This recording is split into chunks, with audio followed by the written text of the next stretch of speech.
शिव कौन है? क्या वे परब्रह्म है? मतलब एक ऐसी चेतना जिसका कोई रूप नहीं, कोई आदि अंत नहीं? या फिर वो योगी हैं जो कैलाश पर बैठे हैं, शरीर पर भस्म लगाए, जिन्हें हम तस्वीरों में, मूर्तियों में देखते हैं? हाँ, ये सवाल हमेशा मन में रहता है। आज हमारे सामने श्री शिव महापुराण के कुछ अंश हैं और इनके जरिए हम इन्हीं गहराइयों में उतरने की कोशिश करेंगे। और ये सिर्फ एक ग्रंथ नहीं है, बल्कि ये सृष्टि की रचना, देवताओं के आपसी संघर्ष और भक्ति की शक्ति की कहानियों का एक महासागर है। बिल्कुल। तो चलिए इस चर्चा की शुरुआत करते हैं और समझते हैं कि शिव का वो निर्गुण और सगुण स्वरूप असल में है क्या। इसकी शुरुआत होती है ब्रह्मा जी और नारद मुनि के एक संवाद से। अच्छा। नारद मुनि के एक प्रश्न के जवाब में ब्रह्मा जी समझाते हैं, शिव का पहला स्वरूप है निर्गुण। निर्गुण मतलब जिसका कोई गुण ना हो, निराकार। हाँ बिल्कुल, वो निराकार कालातीत चेतना जो सृष्टि से भी परे है, जिसे आप एक तरह से एब्सोल्यूट रियलिटी कह सकते हैं, जिसे समझना या कल्पना करना भी लगभग असंभव है। और फिर आता है दूसरा स्वरूप, सगुण। ये वो रूप है जिसे भक्त याद करते हैं। अच्छा, तो ये वो रूप है जिसे हम सब जानते हैं, जटाजूट, बंगा, माथे पर चंद्रमा। बिल्कुल वही, 3 नेत्र, नीलकंठ, हाथों में त्रिशूल। ये साकार रूप है जिसकी पूजा होती है। और पुराण कहता है कि इन दोनों में कोई अंतर नहीं है। कोई अंतर नहीं। वही निर्गुण ब्रह्म अपनी लीला के लिए सगुण रूप धारण करते हैं और यहीं से आप कह सकते हैं सृष्टि का खेल शुरू होता है। एको हम बहुश्याम, मैं एक हूँ अनेक हो जाऊं। जी, और इसी इच्छा से सबसे पहले प्रकट हुई शक्ति माँ जगदम्बा। और फिर शिव के वाम अंग से विष्णु और दाहिने अंग से ब्रह्मा की उत्पत्ति हुई। हाँ, और यहीं पर कहानी में एक बहुत ही दिलचस्प मोड़ आता है। मतलब ब्रह्मांड का पहला अहंकार का टकराव। हाँ बिल्कुल, विष्णु की नाभि से निकले कमल पर जब ब्रह्मा जी की आंखें खुलती हैं तो उन्हें चारों तरफ सिर्फ जल ही जल दिखता है। उन्हें ये भी नहीं पता कि वो कौन है या कहाँ से आए हैं। कुछ नहीं पता। तो वो उस कमल की डंडी के सहारे नीचे उतरते हैं अपना स्रोत खोजने। और इसमें उन्हें 100 साल लग जाते हैं। पूरे 100 साल। पर वो असफल रहते हैं। ये तो एक तरह का अस्तित्व का संकट है ही। और जब वो वापस लौटते हैं तो विष्णु जाग चुके होते हैं और वो कहते हैं, पुत्र तुम्हारा स्वागत है, मैंने ही तुम्हें उत्पन्न किया है। अच्छा, ये तो किसी के भी अहंकार को चुनौती देने के लिए काफी है। और चुनौती दी भी गई।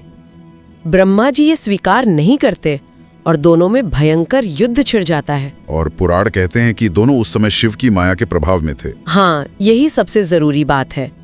दोनों खुद को सर्वश्रेष्ठ समझ रहे थे, ये भूलकर कि वो एक बड़ी शक्ति के सिर्फ अंश हैं। और उनके इस युद्ध को रोकने के लिए शिव एक विशाल अग्निस्तंभ के रूप में प्रकट होते हैं। एक अनंत प्रकाश स्तंभ जिसका न कोई आदि है न कोई अंत। और फिर दोनों में शर्त लगती है। हाँ, कि जो भी इसका छोर ढूंढ लेगा वही श्रेष्ठ माना जाएगा। विष्णु वराह का रूप लेकर नीचे जाते हैं और ब्रह्मा हंस बनकर ऊपर। हजारों साल तक खोजते हैं पर दोनों असफल रहते हैं। और इसी क्षण उन्हें अपनी भूल का, अपने अहंकार की व्यर्थता का एहसास होता है। उन्हें समझ आता है कि उनसे भी परे कोई शक्ति है। तो ये कहानी सिर्फ अहंकार तोड़ने की नहीं, ये एक तरह से सृष्टि की व्यवस्था को स्थापित करती है। बिल्कुल, उनकी प्रार्थना पर शिव और शक्ति साक्षात दर्शन देते हैं और उन्हें उनकी भूमिका सौंपते हैं, ब्रह्मा को सृजन का काम और विष्णु को पालन का। लेकिन पुराणों में एक और दिलचस्प बात है कि ये जो ब्रह्मांडीय व्यवस्था है, ये कभी-कभी एक बहुत साधारण सा कर्म से भी बदल सकती है। हाँ, और वो भी अनजाने में किए गए कर्म से। गुणनिधि की कहानी इसका सबसे अच्छा उदाहरण है। एक ब्राह्मण का बेटा जो चोर, जुआरी, मतलब हर तरह के पाप कर्मों में लिप्त था, उसे घर से निकाल दिया गया और वो भूखा प्यासा भटकते हुए एक शिवालय पहुंचता है। और संयोग से वो शिवरात्रि की रात थी। हाँ, पर उसे इससे कोई मतलब नहीं था। उसे तो बस मंदिर में चढ़ाए गए नैवेद्य पर नजर थी। लेकिन यहीं पर नियति अपना खेल खेलती है ना? बिल्कुल, भूख के कारण उसका अनजाने में उपवास हो गया। नैवेद्य चुराने के इंतजार में रात भर जागना पड़ा तो जागरण भी हो गया। और जब मंदिर में अंधेरा हुआ तो उसने चोरी में आसानी हो इसलिए अपनी कमीज का टुकड़ा फाड़कर दिया जला दिया। मतलब उसने ये सब कुछ चोरी के इरादे से किया, नियत बिल्कुल साफ नहीं थी। बिल्कुल नहीं, लेकिन जैसे ही वो चोरी करके भागा, पकड़ा गया और मारा गया। और जब यमदूत उसे लेने आए तो शिव गणों ने उन्हें रोक दिया। हाँ, उन्होंने तर्क दिया कि चाहे अनजाने में ही सही, गुणनिधि ने शिवरात्रि के 3 प्रमुख कर्म पूरे किए हैं, उपवास, जागरण और दीपदान। और इस पुण्य ने उसके सारे पाप नष्ट कर दिए। लेकिन ये थोड़ा क्या कहते हैं, अजीब नहीं लगता कि नियत मायने नहीं रखती, बस कर्म का इतना बड़ा फल मिल गया? ये एक बहुत गहरा सवाल है। शायद पुराण यहाँ ये कह रहे हैं कि कुछ ब्रह्मांडीय नियम होते हैं जो इंसान की नीयत से भी परे काम करते हैं। जैसे शिवरात्रि का वो समय, शिवालय का वो स्थान और दीपदान का वो कर्म। हाँ, उनका अपना एक आध्यात्मिक महत्व है जो कर्ता के इरादे के बावजूद अपना प्रभाव दिखाता है।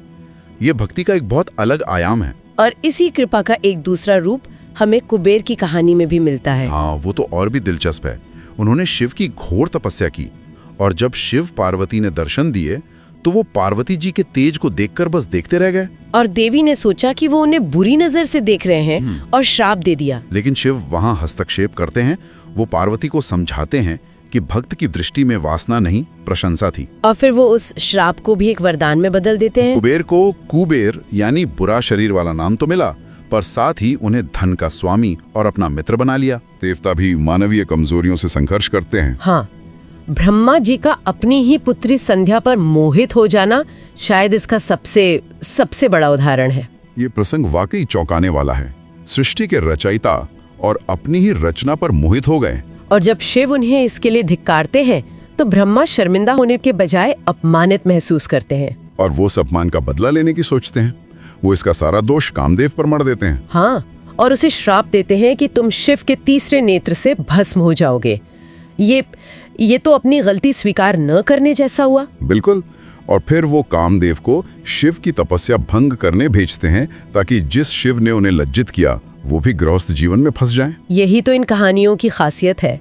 ये हमें ये याद दिलाती हैं कि काम, क्रोध, मोह, अहंकार ये ब्रह्मांडीय शक्तियां हैं जो किसी को भी अपनी चपेट में ले सकती हैं। और जब कामदेव असफल हो जाता है तब विष्णु सलाह देते हैं कि शिव को केवल आदि शक्ति ही मोहित कर सकती हैं। और यहीं से सती के अवतार की कहानी शुरू होती है जो दक्ष प्रजापति के घर जन्म लेती हैं। लेकिन सती के विवाह में भी ब्रह्मा का मोह फिर सामने आता है। हाँ, विवाह के फेरों के दौरान जब हवा से सती का वस्त्र थोड़ा हटता है, ब्रह्मा फिर से अपना संयम खो बैठते हैं और इस बार शिव इतने क्रोधित होते हैं कि वो उनका वध करने के लिए त्रिशूल उठा लेते हैं। ये तो बहुत ही नाटकीय क्षण है। विष्णु और दूसरे देवताओं के बीच बचाव करने पर शिव उन्हें जीवन दान तो देते हैं पर प्रायश्चित का आदेश देते हैं। ये बात बार बार सामने आती है कि कर्म का सिद्धांत सार्वभौमिक है, कोई भी उससे बच नहीं सकता। बिल्कुल।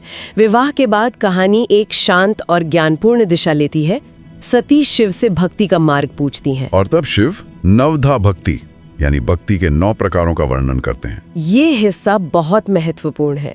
शिव सिर्फ पूजा पाठ की बात नहीं करते, वो श्रवण, कीर्तन, स्मरण की तो बात करते ही हैं। पर साथ में दास्य यानी सेवक भाव, सख्य यानी मित्र भाव और आत्मनिवेदन यानी पूर्ण समर्पण की भी बात करते हैं। और इससे भी आगे जाकर वो कहते हैं कि पीपल, बेल, तुलसी जैसे वृक्षों की सेवा करना भी भक्ति है। अतिथि की सेवा करना भी भक्ति है। ये भक्ति को कर्मकांड से निकालकर एक जीवन शैली बना देता है। सही कहा।